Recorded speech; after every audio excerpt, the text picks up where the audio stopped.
Dear boss, I keep on hearing the police have caught me, but they won't fix me just yet. I've laughed when they look so clever and talk about being on the right track. That joke about leather apron gave me real fits. I'm down on holes and I shan't quit ripping them till I do get buckled. Grand work that last job was. I gave the lady no time to squeal. How can they catch me now? I love my work and want to start again. You will soon hear of me with my funny little games. I saved some of the proper red stuff in a ginger beer bottle over the last job to write with, but it went thick like glue and I can't use it. Red ink is fit enough, I hope.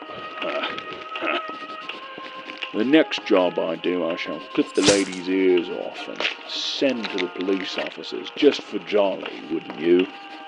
Keep this letter back till I do a bit more work, then give it out straight. My knife's so nice and sharp, I want to get to work right away if I get a chance. Good luck. Yours truly, Jack the Ripper. Jack the Ripper. Jack the Ripper.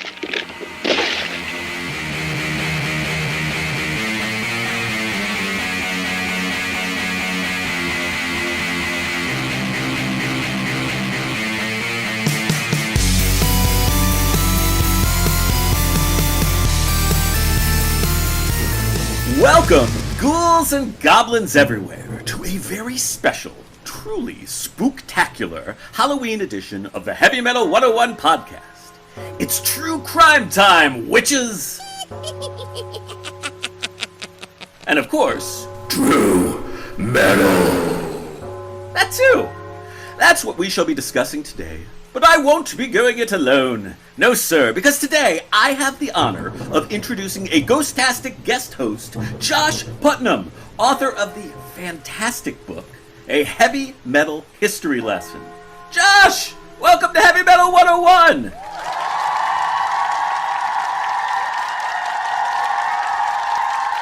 Hi, thanks for having me on. So excited to have you. You, sir, wrote a kick-ass book detailing many of the historical incidents which inspired a whole bunch of great heavy metal songs. So cool. I love your book. Love it. Mike, could you let our kindly listeners know how it is they might most effectively go about purchasing said book for themselves? A Heavy Metal History Lesson can be purchased in ebook or paperbook format from Amazon Books. If you Google it, it'll pop up on Amazon Books. I'm going to make it even easier. I will put a link in the show notes to this episode. Right on. Thank you. Absolutely. I really do seriously mean it. I really enjoyed reading it. It's lots of fun. And just so listeners know, I mean, it's not so much a heavy metal book as it is a history book inspired by heavy metal. Is that fair to say? Yeah, pretty much. Yeah. I'm going over the events that inspired the heavy metal songs. Then you're getting a heavy metal history lesson. What you're saying basically is you can judge a book by its cover in this case. Yeah, pretty much, yes. So click on the link in the show notes if you're interested in this fantastic book. You really should be. It's an excellent set of history lessons. Each chapter in a heavy metal history lesson features a thoughtful, well-written, well-researched discussion about historical events that inspired classic tunes, including Slayer's Angel of Death,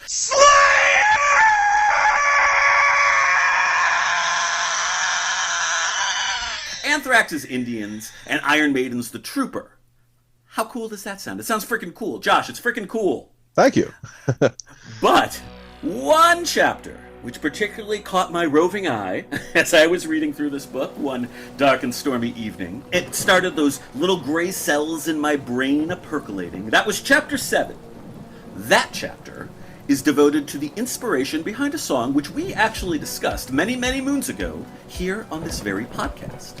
The Ripper by Judas fucking Priest. Josh, therein you tell us the sordid tale of the serial killer who inspired that song, and so much other great heavy metal over the years. Jack the Ripper. Was there any particular reason you were drawn to write a chapter about that song and or that particular infamous historical figure?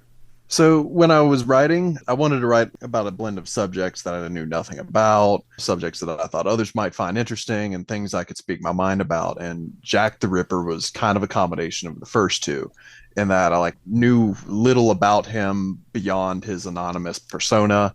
And I know that true crime is something that is popular even amongst people who may not necessarily be metalheads.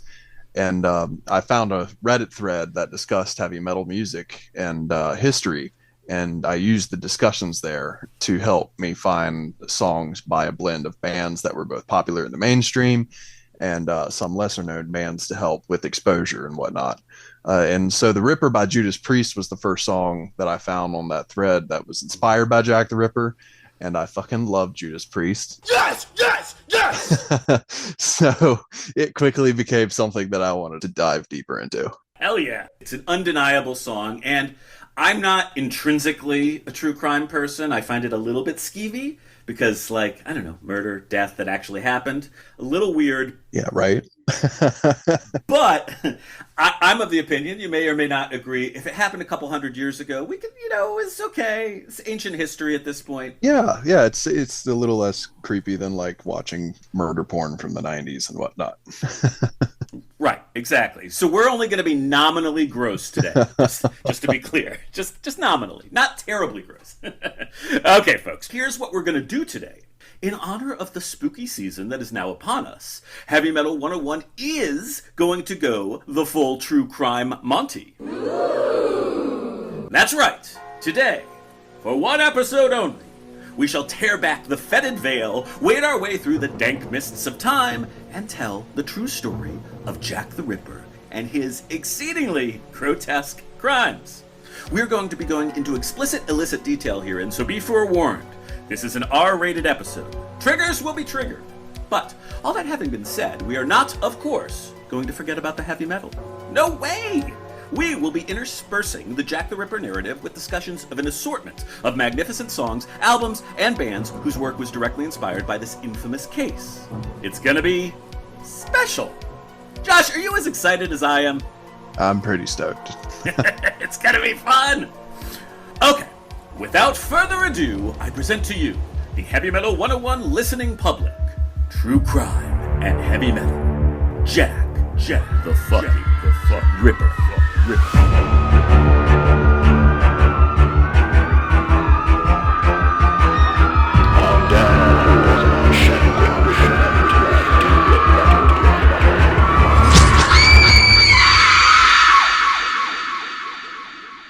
So Josh, take us back in time, would you?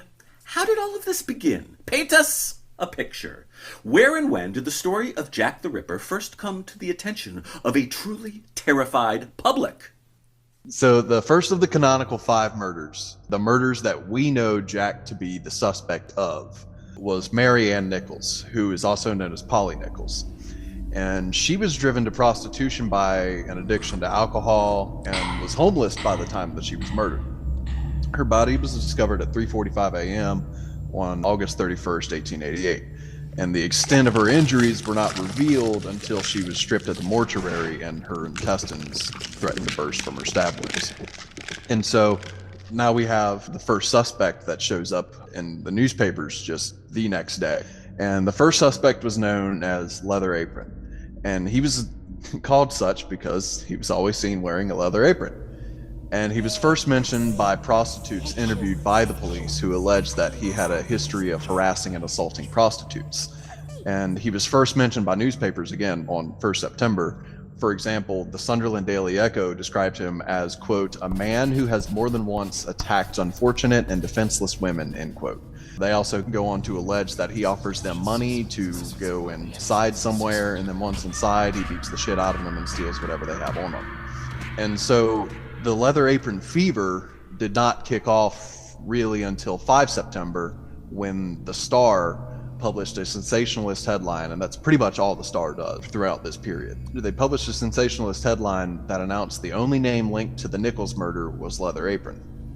And the article goes on to describe him as a monstrous asshole who has never really killed anybody as far as anyone knew, but he has been seen with a knife before.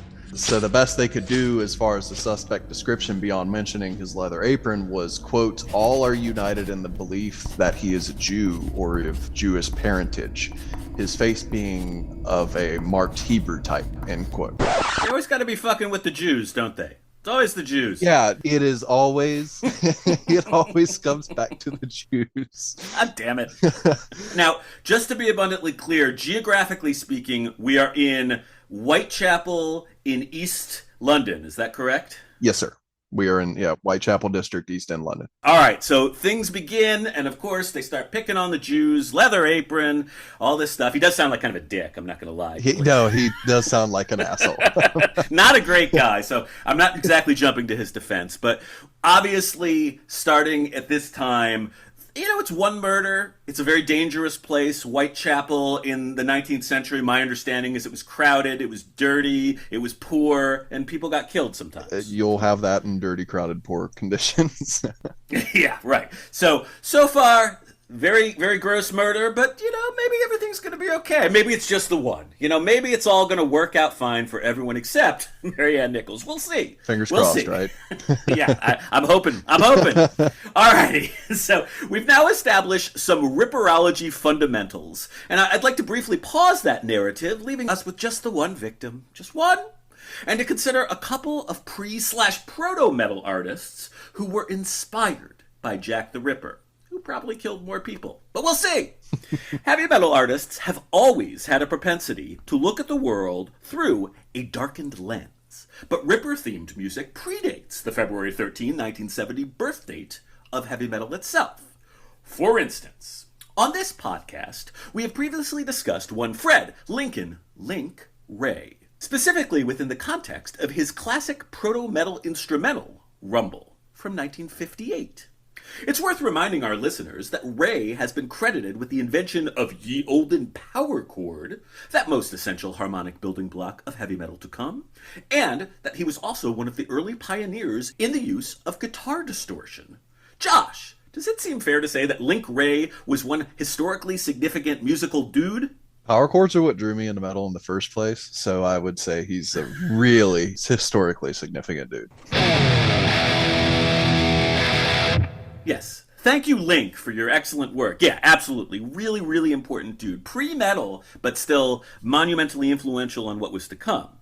And not only that generally, but specifically in July of 1961, Link Ray and his Raymen released an instrumental single entitled Jack the Ripper. Spooky. Sort of. Josh, I put this one onto the reduced playlist that I sent you for perusal. What did you think? It took me longer than I'm proud to admit before I realized it was an instrumental. Where are the lyrics? Yeah, I spent like half the song getting frustrated trying to find the lyrics, but then it clicked, I genuinely enjoy them, but this one gave me the vibe that like Jack the Ripper was more of a Hawaiian tee and sunglasses on the beach kind of guy. It wasn't the foggy streets of like 19th century London. No, I didn't get murder vibes from this song at all. But which isn't to say that I think it's bad. It's just not what I was expecting out of a song called Jack the Ripper. Yes. I mean, despite the name, it definitely has a surfer rock thing going on. Not so much in the way of obvious horror music sonics are present. Still, we're definitely establishing some heavy metal groundwork with music like this. We've got distorted guitar, driving drums, and, of course, the darkly gothic implications of the title itself. That said, moving along through this stiflingly dark, sinister musical alley in which we find ourselves, we take one more small step towards the metal that was to come via the 1963 recording of an entirely different tune, though also named Jack the Ripper, as performed by early shock rocker Screaming Lord Sutch. This Jack the Ripper, originally written in 1961 by Stacy, Hagen, and Simmons, but here performed by Sutch and his band, The Savages, was deemed so dang risque that the recording was actually banned by the BBC upon its release. That's pretty frickin' metal. Now, I'll be candid. This song probably isn't likely to scandalize modern listeners. Josh, would you agree with that assessment? Yes, yeah. Hokey is an endearing term that I would have used to describe that one. But That having been said, in order to promote said song, Such, who was known for dressing up as the Ripper himself during his horror-themed live performances, made an accompanying scopatone. This was a technological forerunner of the music video, basically a 16mm film jukebox. And, thanks to the wonders of YouTube, that very scopatone is available for our viewing pleasure. This affords us an excellent opportunity for a seasonally and thematically appropriate video break. Yay! Listeners, pause the podcast, pull over the car, click the link in the show notes, and join Josh and I as we watch this wonderful, weird slab of early shock rockery. We will see you, assuming any of us survive the fright, on the other side, on the other side, on the other side, on the other side.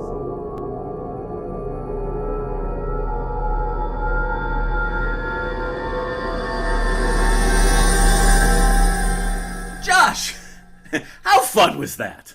That was a great time.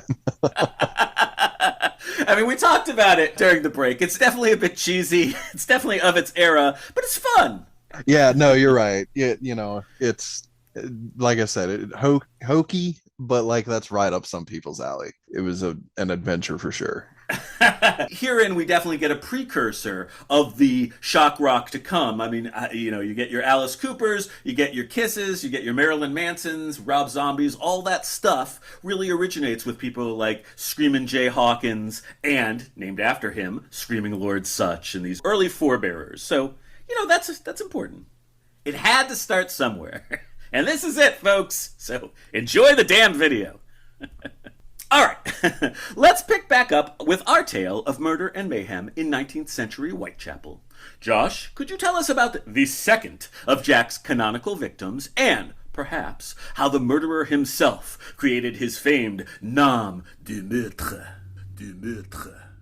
Annie is the only one of Jack's known victims to have been photographed before the murder. There is a picture of her and her husband taken in 1869. They had 3 children together before they had separated because of her, quote, drunken and immoral ways. It is believed that both Annie and John were heavy drinkers until his death of cirrhosis and dropsy in 1886. And Annie did not turn to prostitution until after his death, but by the time of her own murder, she was isolated, malnourished, and chronically ill. Her body was found on 8 September with similar injuries to Marianne Nichols. On 27th September, the Central News Agency received a letter known as the Dear Boss letter. And after its greeting that read, Dear Boss, the letter boasted about his murders and that he planned on cutting the ears off his next victim and mailing them to the police. Police made the first letter public on the 1st of October, and they got a second letter that taunted them over the ear-cutting remarks. After they released that first letter to the public, it set off a firestorm of hoax letters being sent to the London police. Close listeners will note that we actually opened the episode with that famed Dear Boss letter. Ooh. My research gets a little dark here. I will first point out, geographically, this takes us next door to Whitechapel. I believe that Annie Chapman's body was discovered in Spitalfields. Very unfortunate name. Right, awful. Although I hear it's actually a rather nice part of London these days, but not then. Not then.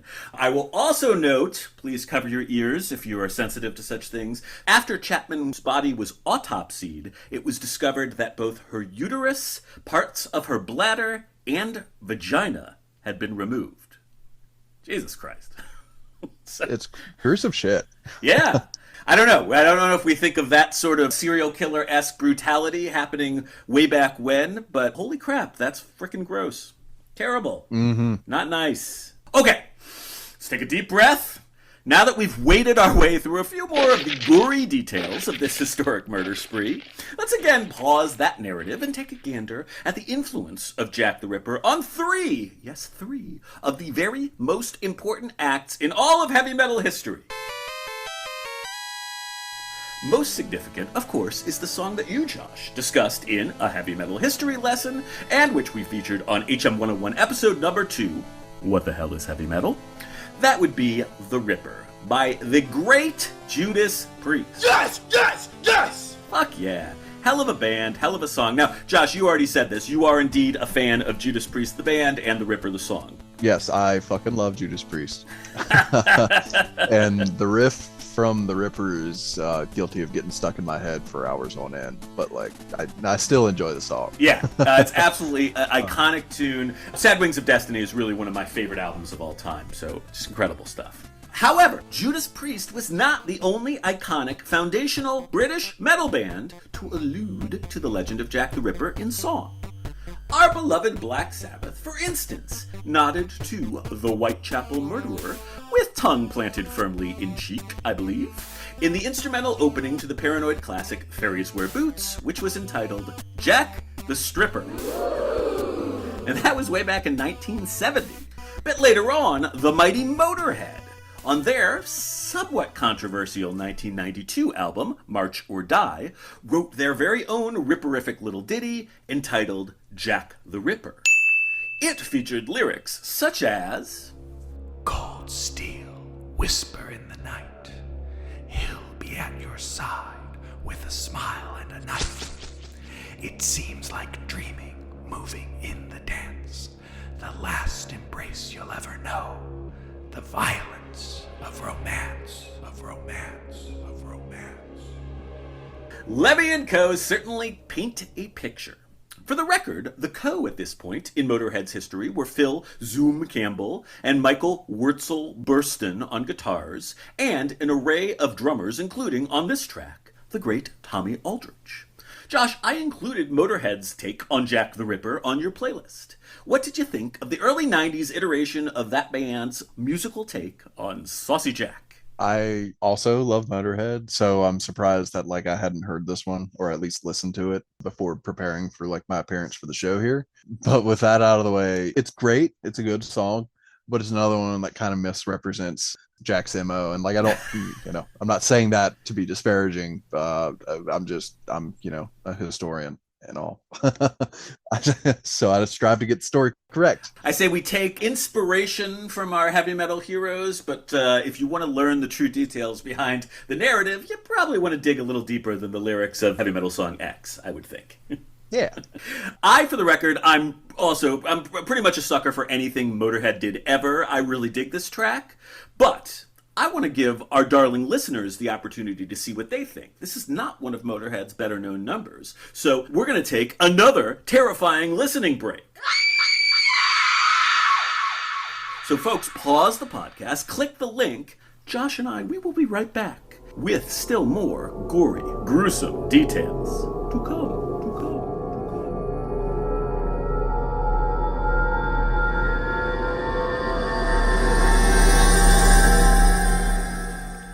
From L. Mr. Lusk, sir, I send you half the kidney I took from one woman, preserved it for you. The other piece I fried and ate, it was very nice. I may send you the bloody knife that took it out if you only wait a while longer. Signed, catch me when you can, Mr. Lusk.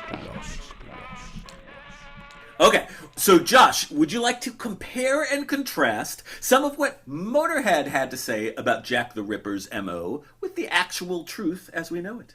All of his victims were prostitutes with drinking problems. And he would typically approach his victim from the front and take advantage of them hiking up their skirts to strangle them. Approaching from behind was too dangerous. They could scream. It was important to his whole operation to strangle them right away. That either killed them or at least knocked them unconscious. Either way, death by strangulation meant that there was no blood pressure, and therefore the blood would pool rather than splatter on him. So he then would position them flat on the ground before slicing their throats open and stabbing the shit out of them. And when I say slice their throats open, I mean all the way down to the spinal cord. And so all the victims showed signs of post-mortem trauma, particularly through stab wounds, and there's some evidence to suggest that he possessed some anatomical knowledge because, like you said earlier, he removed organs, but he removed one of his victims' kidneys from the front without damaging any of the organs around it. and he removed one victim's uterus with a single cut. Gruesome shit, man. Yeah, so there's a lot of speculation, or there was at one time, that Jack the Ripper may have been a doctor or someone with medical training, right? There was speculation that he had some sort of training in that area. Extracting a kidney from above rather than the side is, I guess, their procedure. Alrighty. Tell us, if you would, Mr. Putnam, about Jack the Ripper's third and fourth victims, and of the taunting correspondence he continued with the authorities, including the letter from hell. From hell. From hell. Jack's next two canonical victims were Elizabeth Stride and Catherine Eddowes, and they were both killed on the 30th of September, 1888. Stride was a widow and former coffee shop owner, and it is speculated that Jack's post-mortem mutilation on her was interrupted because of the gruesome state that poor Catherine Eddowes was found in. Eddowes had been released from the drunk tank at Bishopsgate Police Station at 1 a.m. on September 30th, and was discovered with her intestines slung over her right shoulder just 45 minutes later. And while we're considering her disembowelment, we should also discuss her possible connection to the next alleged correspondence from Jack to the authorities. So George Lusk had been in the newspapers a lot through the first half of October on account of his vigilante patrols. Mr. Lusk was actively involved in trying to get Jack the Ripper off the streets, and that had drawn the interest of more than multiple suspicious characters, and he started receiving letters.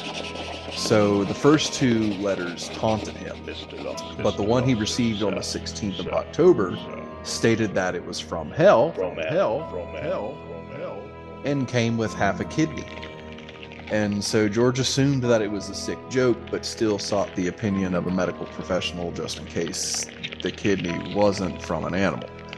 And so Dr. Thomas Openshaw examined the kidney and determined it to be human. Now, I believe that another bit of correspondence, the Saucy Jackie postcard, as it's called, ended up labeling this double murder the quote-unquote double event. Is that the canonical name for it these days? What the kids are calling it. Crazy kids. So, one murder, very bad. Two murders on the same night, that's even worse, folks. Don't do it. Just don't do it. Keep their intestines in place, too, please. Yeah, totally. The intestines are very important. People need those. Now, call me crazy, Josh. This Jack the Ripper fellow, he seems to have been kind of a fucked up dude. Would you agree with that? I have a hard time believing that it takes like somebody with a whole lot of virtue to just rip somebody's intestines out. I mean, it's definitely indicative of some issues, I think. Yeah, that moral compass keeps spinning around, I guess. Yeah, right. That having been said, tales of his sordid deeds would continue to inspire noisy and dark music well into the 21st century. So at least we have that. This includes, rather significantly, a whole entire frickin' deathcore band. That being Knoxville, Tennessee's Whitechapel, named, obviously, after Jack's old stomping grounds. Their debut album, 2007's The Somatic Defilement, was, mostly, a concept album inspired by Jack and his murderous ways. Josh, are you a Whitechapel fan? I respect Whitechapel. Such enthusiasm! I respect Whitechapel for their contributions to their respective subgenre, but I cannot say that I enjoyed them very much. They're just not my cup of tea. That's absolutely fair. We allow all opinions to be offered here. It's totally fine. Now, for the record, speaking of that subgenre, I believe that this actually marks the first time on this podcast we've had an opportunity to discuss a deathcore band, that being Whitechapel's specific subgenre. It is a controversial subgenre amongst some metalheads, perhaps including Josh. I am of the opinion that variety is the spice of life, and that a synthesis of technical metalcore and death metal in the right hands can be pretty fucking cool. Now, Josh, am I right in inferring that you are perhaps not pro-deathcore?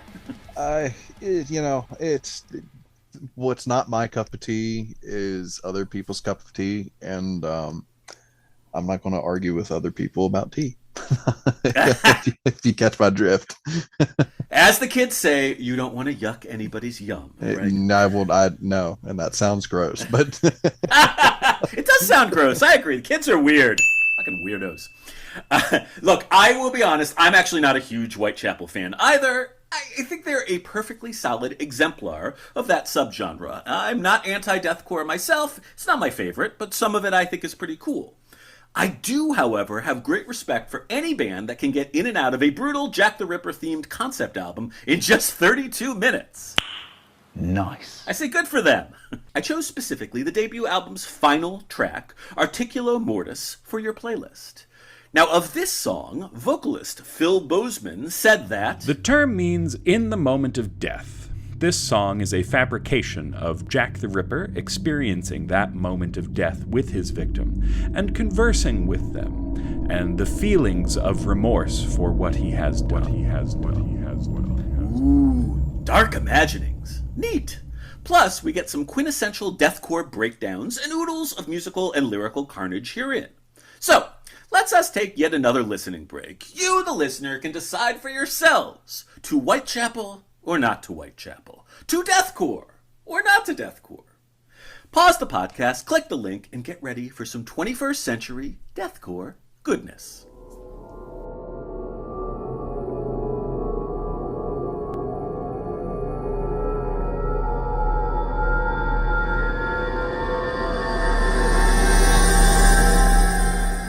Josh, now that we've moshed ourselves bloody, I'd like to return to our hellacious narrative and to talk some more Ripper.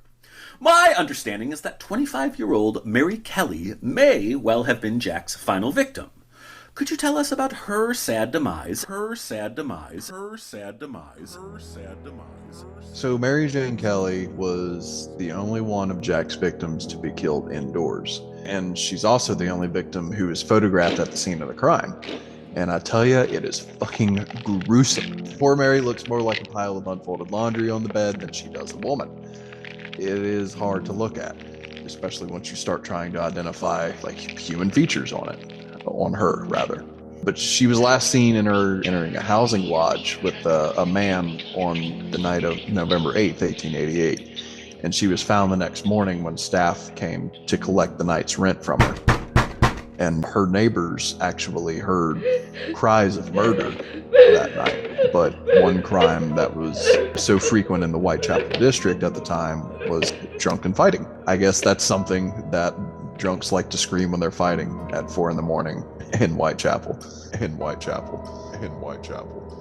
Murder isn't cool, kids. Remember, don't do it.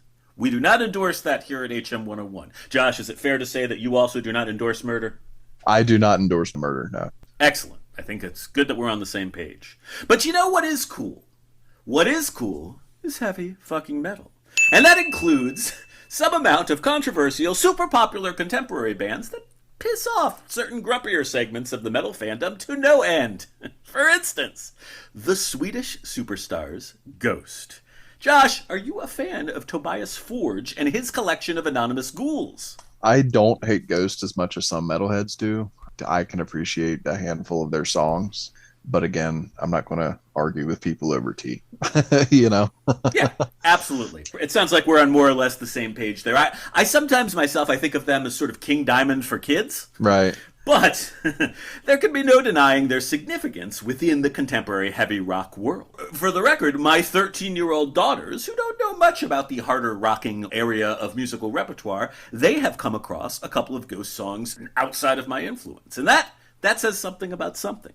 Now, on Ghost's fifth album, 2022's Impera, they put their own catchy, anthemic, Blue Oyster Cult-esque spin on the Jack the Ripper mythos, concluding that album with the epic balladry of Respite on the Spitalfields. According to Tobias Forge, Jack the Ripper did the people of Spitalfields and that part of London an enormous disfavor because he was never caught, which meant that even though he had technically stopped killing at some point, they were never sure that he was not going to do it again. So, for a long time after, there must have been fear, especially among women, that it could happen again. because you don't know where he is. You don't know where he's hiding. You don't know what happened. What happened. What happened. Fun fact! This song is credited to Swedish song doctor Klas Franz Alun, who has worked with, among others, Katy Perry, Kesha, and Britney Spears. And it is also credited to, quote, a ghoul writer. Josh, this was the final track I put on your slightly shortened episode playlist. Did you dig it? You use the word catchy, and I think that I used that word as well in my little script here. I thought it was catchy as hell once it picked up. Yeah, I mean, it's a good tune. Yeah, Ghosts aren't perfect, but they're very sing-alongable. Good music is good music, man. I can't help what I find catchy. Absolutely. Now, for the record, as I mentioned, Spitalfields is another historically impoverished part of East London. It's right next to Whitechapel, and as we saw from some of the victims, it was another locale where Cunning Jack was active. Creepy. So let's take us our penultimate listening break and revel in the anthemic, maybe, metal majesty of Ghost via their unique musical spin on our boy Jack. Pause the podcast, click the link, and throw those virtual lighters on up into the air. Josh and I will be back to more broadly consider the lasting legacy of the Ripper, both generally and as it relates to heavy metal, on the other side. On the other side. On the other side. On the other side.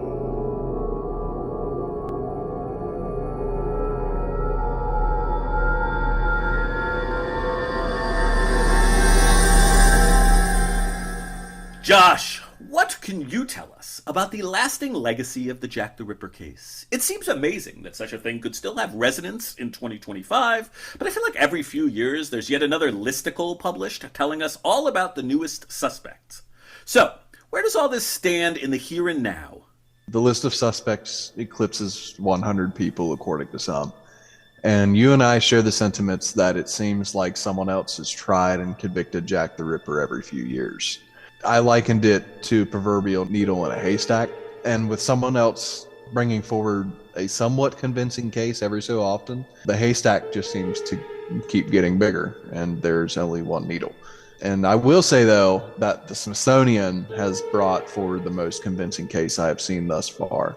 According to British authorities interviewed in their documentary, The Missing Evidence, Jack the Ripper, they would have enough evidence to at least bring Charles Allen Lechmere to trial. And so some suggestions have been sillier than others. In the 1960s, it's the grandson of Queen Victoria, second in line to the throne, Prince Albert Victor. And, you know, it was alleged that his mental and physical health issues drove him to do that. And he died of syphilis-related insanity, which offers some credence to their claims. But he was not in London at the time of the murders. And that just seems like something silly to have missed on his accuser's part. Some suspects I'd take more serious than others. I can't help but mention this. Are you familiar with the old English joke, have you got Prince Albert in a can? I am not, but I do love funny jokes. It's really only funny contextually, but what makes it funny is that Prince Albert in a can is technically, it's a type of tobacco that they used to have in like a canister. And so the old yarn went, do you have Prince Albert in a can? And the punchline was, well, you better let him out. So it's only funny if you take a really long time to explain it in 2025, but it's pretty funny. It's a good... Back then, it was a knee slapper right away. Yeah, absolutely. When it was relevant. Yeah. Woo. So I know that in your book, you go out of your way to clarify that you don't have any personal revelations to offer about who done it. And I totally get that. I absolutely get that. But it sounds to me like the Smithsonian case is a pretty solid one. So do you have any thoughts or convictions about who the killer or killers most likely could have been? I'm most suspicious of Charles Allen Lechmere. Robert Paul found Charles Allen Lechmere standing over the corpse of Mary Ann Nichols. Robert Paul assumed that the woman was drunk and asked Lechmere to help aid in sitting her up. But Lechmere was like, I'm not touching her. No. There were no obvious signs of death to Paul, so he had no reason to suspect Lechmere of any wrongdoings. And so they both set off to find a policeman, leaving the body unsupervised. And serendipitously, 2 minutes later, her body was found in a pool of blood by a police officer. And I say serendipitously because that's going to be important later. Paul and Lechmere found a police officer, and Lechmere said, I'll do the talking. And so he goes and tells this police officer and lies about how they found the body, and told the police officer that another officer was there waiting for him. And so both men were let go, and the police officer starts heading to where Charles Allen Lechmere directed him, where he found the other policeman who was standing there already. And so Lechmere's story checked out to that police officer, and so he had no reason to feel suspicious. And later on, Lechmere was forced to come to the inquest, and there he gave a false name, Charles Allen Cross. And so in the Smithsonian documentary, they feature work by Swedish journalist Christer Holmgren. He found that Lechmere had actually changed his name from Cross to Lechmere at some point after 1861. And he did so by analyzing 120 documents, roughly 120 documents, including census records. And so neither Paul nor Lechmere's stories even mentioned seeing each other as they walked to work. However, Holmgren and the Smithsonian found that when their timelines are matched up, there was no way they would have been farther than 30 to 40 yards from each other, meaning they probably would have seen each other even in the dim streetlights of the time. And so it was determined that Lechmere, based off of analyzing the stories, it was determined that Lechmere could have been alone with Nichols' corpse for up to 9 minutes before he was found by Robert Paul, and that the extent of her injuries would have been completed in 2 minutes or less. And given that the first police officer found her in a pool of blood only 2 minutes after Lechmere and Paul walked away, hinting at how fresh her wounds would have been, Lechmere is looking suspect as fuck right now. So the 3 murders occurred in an area that he frequented on his way to work, where he delivered meat. Meaning it wouldn't be suspicious for this guy to be walking around in an apron covered in blood and whatnot. The 2 other killings occurred in areas where he grew up in and happened on a Saturday night, which were his only nights off. And Elizabeth Stride's corpse was discovered just around the corner from where his mother and daughter were residing at the time as well. So Lechmere died at the age of 71, never went to trial or anything. And British authorities interviewed by the Smithsonian agreed that they would levy charges against Lechmere and bring him to trial if presented with the evidence found by Holmgren today. Wow. So you heard it here, folks. Charles Allen Lechmere, official suspect of the HM 101 True Crime Podcast. Suspect as fuck. Very interesting. Very, very interesting. I got my eye on you, Lechmere. I'll look into this. See what we can do. Okay, then. We have considered the case. We've considered the contemporary resonance that it still has, some 130 years after the fact. Now, I'd like to take just a little bit of time to dig just a bit deeper into the heavy metal specific legacy of Jack the Ripper, and to look at an assortment of other artists and songs which were inspired by these hellacious acts. Beloved HM 101 listeners, I know that we've had ourselves an assortment of listening breaks today. That's been fun! But, in the spirit of this most glorious haunted Shocktober, I wanted to gift you with something else, something more. That gift is a more expansive Jack the Ripper themed heavy metal Spotify playlist. Huzzah! All of the bands we've already discussed and all of the bands we're about to discuss, as much as was possible, are included on said playlist. The link to this chronological audio tour of Ripper-themed proto-metal and metal, 1961 through 2022, is in the show notes. Have at it after you listen to the rest of this episode and enjoy some spooky Ripper-themed music for your Halloween pleasure. Josh, how's about we dig on in, spooky season style, and further explore the wide-ranging influence of Jack the Ripper on heavy metal? Let's go. Let's go. Let's go. All right, we are going to do this via a series of spine-tingling vignettes, exploring in brief an array of artists. Assuming you're up for it, I'd love to alternate who reads each vignette. How does that all sound? Sounds fine to me. Awesome sauce. I'll go first. We commence this final haunted and horrifying journey through Ripper metal history with the only band I was able to find listed on Metal Archives who were actually named Jack the Ripper, a proto-power metal band from Columbia, South Carolina, who released demos in 1983 and 1987 and an EP entitled Bloodbath in 1984. They also do have a bit of a 21st century discography listed, but unfortunately none of their stuff seems to have made it to Spotify to date. That said, I was able to find the Bloodbath EP on YouTube and I gave it a listen. They reminded me of something like a heavier Lizzie Borden, and while they didn't make it onto the extended playlist, they are certainly a band worth exploring for the curious Jack the Ripper themed metal completist. Next! Heretic is another obscure band, although one with a significant metal pedigree. Their singer was the late great Mike Howe, R.I.P., who went on to join Metal Church, beginning with that band's 1989 Blessing in Disguise album, also a jam. Heretic, meanwhile, were formed in Los Angeles in 1984 and released an EP, Torture Knows No Boundaries, in 1986, and a full-length debut, Breaking Point, in 1988.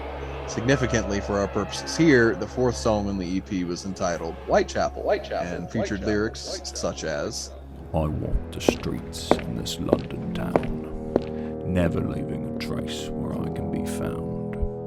No one says a word of the screams they hear, till my victims found, slit from ear to ear to ear to ear to ear. Josh! You did it! You read your first HM101 metal vignette into the permanent record. Congratulations! Thanks. I feel better for having done it. Born anew.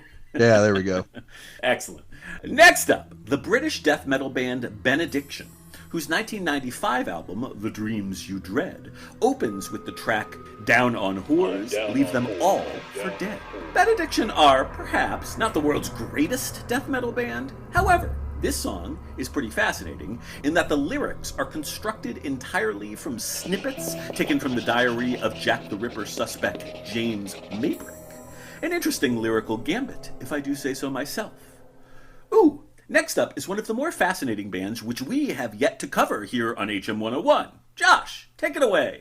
Psy are an eclectic, avant-garde Japanese metal band who formed in Tokyo in 1989. While they began life as a black metal band and were originally signed to Euronymous' Deathlike Silence Records, over the years they have employed an array of surrealistic and idiosyncratic musical approaches, often varying styles dramatically within single songs. Psy totally rule. They're a great band, very, very wacky. Are you a Psy fan? I thoroughly enjoyed the guitar work on this one, but I think the vocals will take some time to hit my ears the right way. Maybe I just need to mature as a metalhead more. We all do. The song had promise, for sure. Yeah, they're very cool. If you're not familiar with their larger oeuvre, I highly recommend them. Now, on their fourth album, Scenario 4, Dread Dreams, Psy included the Jack the Ripper-centric In the Mind of a Lunatic, which was a co-write with deceased vocalist King Fowley. It's very cool and a comparably straightforward tune for this band. Now, moving things along, there were a few bands I came across in my Ripper music research who I had previously been unfamiliar with. One such band was Macabre, a Chicago-based extreme metal ensemble whose work combines elements of death metal, grindcore, and thrash, and who have a running thematic fascination with true crime. This is quite evident on their 2003 album, Murder Metal, which features a track entitled Jack the Ripper. This is a fun one, and the lyrics are actually adapted from the infamous Dear Boss letter. Dear boss, Okay, dear boss. now for another biggie, and perhaps a controversial. Anyway, Josh, why don't you tell us about Eurovision faves, Lordi? Lordi indeed won Eurovision 2006 with their song Hard Rock Hallelujah. However, the bemasked, costume-wearing Finns featured a Jack the Ripper song, Blood Red Sandman, on their 2004 sophomore album, The Monster-American Dream. Now, fun fact, said song was originally entitled Blood Red Santa, but they changed the name and lyrics so that its appeal wouldn't be limited to the Christmas season. How thoughtful. Anyhow, for my money, Lordy are a band I'd like to like, but I generally find them to be a wee touch cheesy. Josh, do you have any strong feelings about these Finnish fellows? It felt like they took the word Santa out, but left all of his inspiration in the song anyways, what with all the jingle bells and shit. And I didn't hate it at first, but I was ready for the end of it by the second chorus. It was plumb awful, and I almost demanded reparations for such a waste of my time. Yeah, Lordy are a lot. I get it. They're kind of analogous to, like, you eat a dessert and the first bite is pretty delicious and you're like, wow, this is good. And by the third bite, you're like, I'm going to throw up everywhere. Yeah. I quickly lost my taste for that one. Well, we can discuss reparations later. I think that's very reasonable. Alrighty now. We're coming up on the end of this leprous list. Just 2 more Ripper-themed songs to discuss. Firstly, the 21st century gothic metalcore faves, Motionless in White. They formed in Scranton, PA, home of Dunkler Mifflin Paper, in 2004, and released their debut album, Creatures, in 2010. Now, Josh, I am old and lame, and I have trouble not thinking of Motionless in White as a kiddie band with overly slick choruses, but that's just me. What are your thoughts on our industrial goth friends from Motionless in White?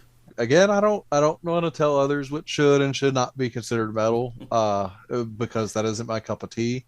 But with that said, neither are Motionless in White. And if that's because I'm old and lame, then just get the fuck off my lawn. Amen. Get off both of our lawns, you bastards. Their debut album included the single London in Terror. According to vocalist Chris Motionless Cerulli, quote, This is my song about Jack the Ripper. I've always wanted to know why he did what he did, and I wrote the lyrics based on my own story of what I thought was the case. I love the whole idea of London in chaos and terror, so I gave the lyrics a really overall Armageddonish feel. I wanted to get the image across of London was falling apart in a world of chaos and destruction, simply because someone is causing a stir. I'd love to have that kind of power. And all the rain is full of ghosts tonight. London in mortal terror. You can kill a lifetime without feeling anything but skin. Okay, Josh, last licks. This was another band I was not familiar with prior to researching this episode, but who actually ended up with one of my favorite Ripper playlist tracks this side of Black Sabbath and Judas Priest. My friend, could you tell us about Witch Grinder? So Witch Grinder, who formed in 2009, hail from Melbourne, Australia. So they describe their music as a fusion of, quote, groove metal, thrash, and industrial elements, forging a distinctive sound that explores themes of darkness, horror, and the supernatural, end quote. And their 2013 album, The Demon Calling, includes a song titled, you guessed it, Jack the Ripper. Jack the Ripper. Jack the Ripper. Now, Josh, were you previously familiar with the band Witch Grinder? I was not, but I'm glad you brought them to my attention. It felt like a more refined new metal band. I quite enjoyed Jack the Ripper. And I finished preparing for all of this by listening to this one. So it felt like a nice send-off for this project. Good. That makes me happy. Yeah, I mean, for, again, a song by a band that I didn't know before I came across it, like, I really like this. They're a little bit in the idiom of, like you said, new metal, kind of like Static X, that sort of gothic new metal thing. Yeah. That's pretty much who I had in mind the whole time was Static X, too. But I don't really like Static X that much, and I really liked this. So, like, it was good. I was a Static X fan myself, so it was easy for me to enjoy this. Fair enough. Like I said, I really dug it. It's fun to learn new things. And on that note, let's begin to close things down with one final listening break. Introducing our listeners, maybe, to something new from Down Under.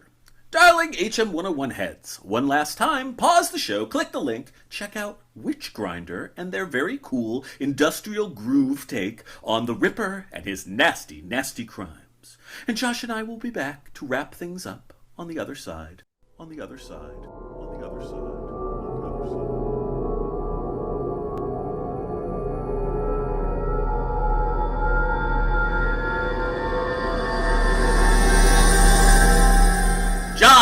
You've said it all! Thank you so frickin' much for joining us today on HM 101. Yeah, man. Thanks for having me. I had more than enough fun with this. It was really a pleasure to being encouraged to be myself here and kind of write my own half of the script here. So yeah, it was a good time. Awesome. That makes me very happy. You did a beautiful job, just so you know. You should feel really good. Feel really satisfied. Thank you. Now, one more time, for those in the cheap seats, please remind us of the name of your fantastic book and how our listeners might best go about getting a hold of their very own copies. 2 or 3, maybe. 5 or 6. Buy them for everyone you know. As many as you can. Yeah. Listeners can snag a copy of A Heavy Metal History Lesson from Amazon Books, and it's available as an ebook and paperback. And I'll remind you, I am putting that link in the show notes, so check it out, click the link, buy a copy, and Josh will be ever so happy, and so will I. Yeah, pretty please. Now, before I let you go, a little tradition here on HM 101 in the spirit of the season. Do you have any fun-filled plans lined up for Halloween this year? I'm not going to listen to any Motionless in White. And I'm going to go down to my hometown of Winchester, Virginia, and pick up some fresh apple butter and pumpkins from a farmer's market down there. The drive down there is 2.5 hours winding around the Appalachians, so the views get to looking like something out of a Bob Ross painting once the leaves get to change, So yeah, it's a good time. Sounds amazing. Now, last year, I actually established a new tradition of my own and my family by bringing my middle school-aged daughters and all of their closest friends to our local haunted woods attraction. Big fun was had by most, although I will say that one of their friends tapped out in tears roughly 45 seconds in. Sounds spooky.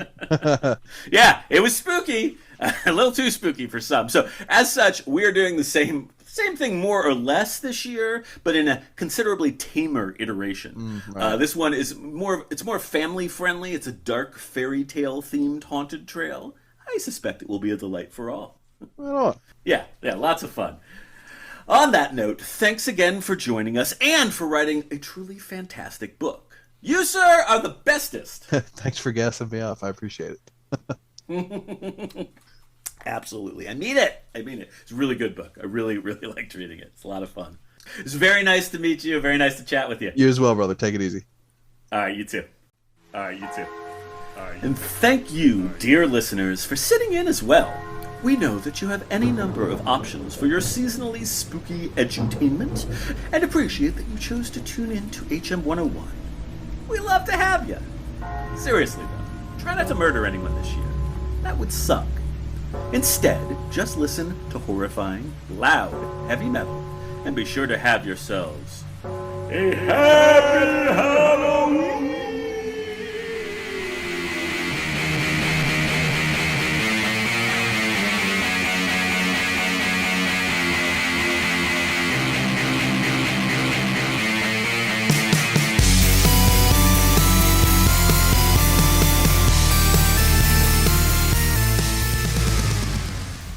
I feel the cold chill breeze that is in the air.